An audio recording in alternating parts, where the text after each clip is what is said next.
पाहायला मिळतं. आपण उपासनेच्या परंपराही आपल्याला कराव्या लागतात आणि मधला मार्ग शोधावा लागतो. रोजचे जीवन सोपे व्हावे आणि बौद्धिक चातुर्याचे प्रतीक व्हावे याकरता ऐरणी भाषेमध्ये अनेक कूट विचारले जातात आणि त्यांच्या भाषेतच ते कूट म्हणतात. काही वेळेला लोकपरंपरा, लोकव्यवहार हे अंधश्रद्धा, रूढी याला बळी जाऊन काळी जादू, तांत्रिक विद्या याचाही वापर जास्त होऊ लागला. असा हा लोकदैवत संप्रदाय आहे. पुढे काही काळानंतर भक्ती संप्रदाय उदयास आला. मला वाटतं की ह्या लोकसंप्रदाय किंवा लोकदैवतामधूनच देव ही कल्पना जशी आली तशी ती वारकरी संप्रदायात, भक्ती संप्रदायात, भक्तीच्या ह्याच्याखाली आले. हा भक्ती संप्रदाय केवळ महाराष्ट्रातच नव्हता, तर बंगालमध्ये, दक्षिणेकडे या गोष्टीकडे पण आपल्याला हा भक्ती संप्रदाय पाहायला मिळतो. लोकदैवत संप्रदाय पुढे काही काळानंतर भक्ती संप्रदाय उदयास आला.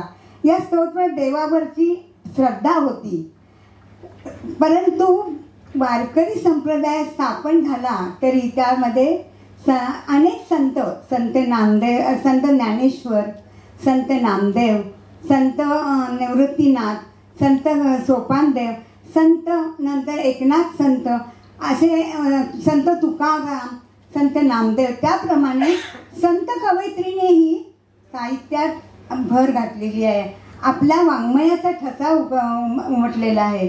या संत कवयित्रींनी सुद्धा अनेक काव्य करून देवाशी आपलं नातं जोडलेलं होतं. पण मला एक फरक जाणवतो की लोकसंस्कृतीतली देवपूजा ही कशी होती, सगुण होती, आणि भारतीय वारकरी पंथातली, भागवत पंथातली जी देवपूजा होती ती निर्गुणपर्यंत पोचली. म्हणजे सगुणापर्यंत त्या निर्गुणापर्यंत या वारकरी पंथातल्या लोकांनी भक्ती मार्गाने देवाला आपलंसं करून घेतलं होतं आणि त्यांच्या साहित्यात त्याचं सर्व दिसून येतं. लोकसाहित्यात सगुण पूजा होती. ते निसर्गातली झाडे, धोंडे, नागदेवांची पूजा करत असत. पण काय काय वेळेला प्राणीही बळी देऊ लागले आणि अशा अनेक वाईट प्रथाही निर्माण झाल्या होत्या.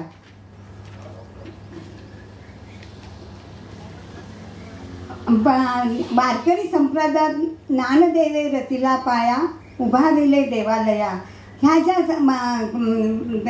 अभंगावरनं हा जरी वारकरी पंथ किंवा भागवत पंथ निर्माण झाला तरी त्याची सुरुवात बऱ्याच आधीपासून झालेली आहे आणि त्याच्यामध्ये ह्या संतांनी आपलं कार्य, साहित्य, वाङ्मय घालून सगळ्या विश्वाला, सगळ्या जगाला एक संदेश दिलेला आहे.